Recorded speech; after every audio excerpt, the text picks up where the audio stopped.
Welcome to Conversations with the Experts from Eleven Canterbury. Our guest today is Paul Dunlop, an expert in fraud. Paul has decades of experience dealing with fraud in large companies like Travelers and Citi. He's now working as a consultant and with technology that he's developed with his partner that attacks fraud from the viewpoint of data. He's also an advisor to the University of South Florida. So, Paul, how did you get into the area of fraud? Law enforcement was my path into this space, Dan, through the Metropolitan Police in London specifically. I always liked solving puzzles, right? I was always curious how things worked. And I wanted to help people, like most people who join that profession do. And so that got me started as a young cop, really focused on things like fraudulent and counterfeit documents and sort of those kind of offenses. And that's really how I sort of built some of my understandings of how fraud works, was dealing with fraudsters, right? And really, I went on to be an expert in that space. I became a document and order crime examiner, and I built out from there.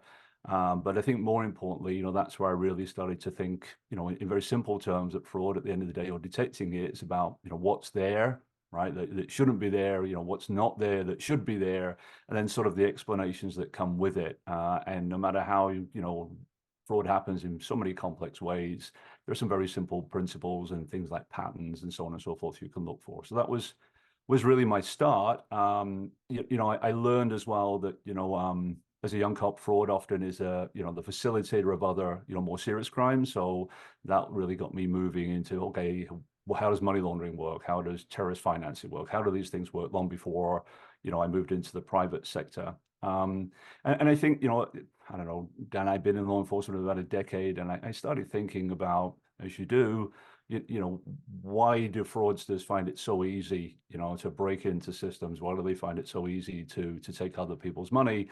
And that really got me focused on, okay, what goes on in organizations that build these products and services? And that was really the start of how I decided to move into the private sector. When I came to the US in the late 90s, I had an opportunity to work at Travelers, as you mentioned before.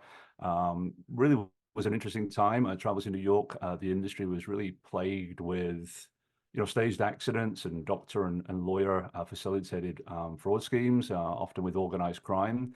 And, when you're in the corporate space, right, it works a bit different. There's a cost of dealing with these things. And so I was asked to come up with some strategies on how to deal with those kind of problems at scale and some creative strategies. And so that was really where I first started, in the late 90s and early 2000s, looking at data as we think about data analytics today, right? It was a long time ago, but it was there. And how do you find those behaviors and decisions of people in and amongst data, as well as the usual things like, policies and procedures and training and so on and so forth.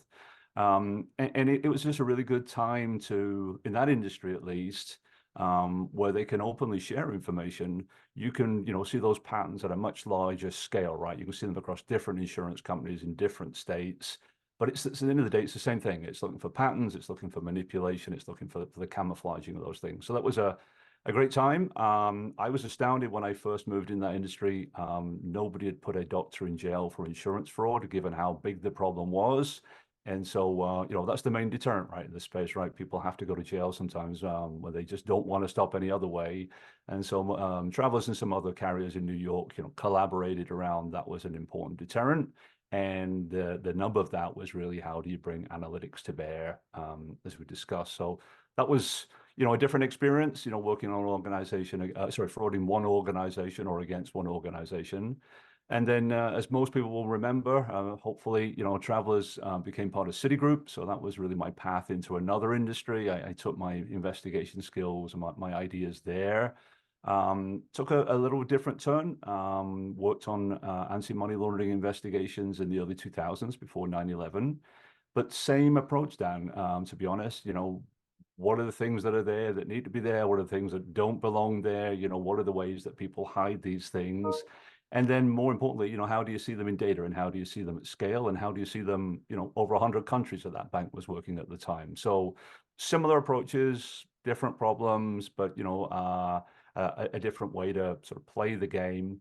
And both of those industries involve, not only, Dan, how do you investigate them, right? But, what are the rules of the game? I never thought that fraudsters were bad apples. I always thought they were someone to learn from. And at some point, they're a really meaningful adversary. And you really have to understand not regs because they're compliance, but you understand the regs almost like the way you play a sport, right? How can you get an edge? How can you counter your adversary? So I spent a lot of time at Travelers and City really learning a lot of the regulatory compliance and consumer protection laws that were there and have come into time since, because that really guides you how you play your game and frankly, how hopefully you beat your adversary more than you lose. So I mean, it sounds like just listening to you, there's a fair amount of innovation in if you're a fraudster, and a lot of things changing. You're still keeping up, even though you're not with City or Travelers now. Is that right? How do you do that?